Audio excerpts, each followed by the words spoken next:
नमस्कार, मैं मनीष स्वागत करता हूं आपको अपने इस YouTube चैनल पे। दोस्तों, जैसा कि कुछ दिन पहले ही आपको एक नोटिस देखने को मिला था CEN 03 2019 के रिस्पेक्ट में, यानी कि मिनिस्ट्रियल आइसोलेटेड कैटेगरी के रिस्पेक्ट में, कि बताया गया था कि आपके 27 ऑनवर्ड यानी कि 27 के बाद आपके जो स्किल टेस्ट है वो होगा। देखिए, मैंने कहा था कि ये जो स्किल टेस्ट है वो कम से कम तो 3 से 4 दिन या मैक्सिमम 10 दिन भी खींच सकता है। और यहाँ पे देखिएगा आपके डिफरेंट, और ये भी बताया गया था कि आपका जो स्किल टेस्ट है वो आपके रिस्पेक्टिव जोन में ही होगा, यानी कि जिस जोन से आपने फॉर्म अप्लाई किया है वहीं पे होगा। तो कहने का मतलब ये है कि सभी जोन का अपना अपना शेड्यूल डेट आएगा।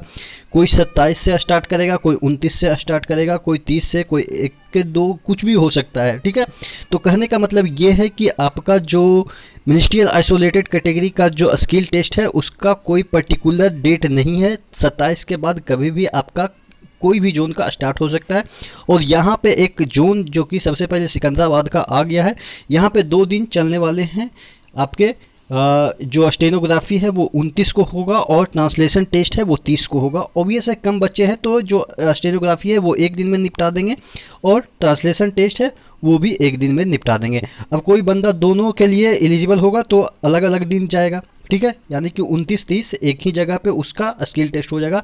तो कहने का मतलब, जैसे अगर किसी बंदे ने सिकंदराबाद अप्लाई किया है और वो यूपी का बंदा है, तो अब देखिए अगर इसका जो डेट है वो 29/1 रख देता स्टेनोग्राफी का, और एक जो डेट है वो अगर रख देता 4 तारीख, तो काफ़ी दिक्कत होती, क्योंकि उसको एक बार जाना होता, फिर लौट के आना होता, फिर जाना होता, ऐसा होता ना। तो इस वजह से ये जो भी आपका डेट होगा वो सभी जोन में 2 ही दिन में कंडक्ट हो जाएंगे।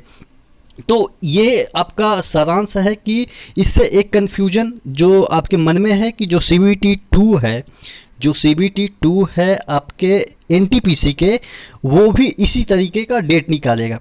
कहने का मतलब ये है कि अगर आप 5 CBT के लिए एलिजिबल हैं तो लगातार आपके 5 दिन ऐसा हो सकता है, क्योंकि क्या होगा कि बहुत सारे लोग जॉब में होंगे, तो अब हर एक 10 दिन के बाद आपको छुट्टी तो ऑब्वियस है कि नहीं मिलेगा। और परेशानी भी है अगर बेंगलोर वगैरह आपका बोर्ड है, तो ये सब जो चीज़ें हैं उससे धीरे धीरे चीज़ें निकल के सामने आ रही है कि आपका CBT2 भी जो होगा आपका लगातार होगा।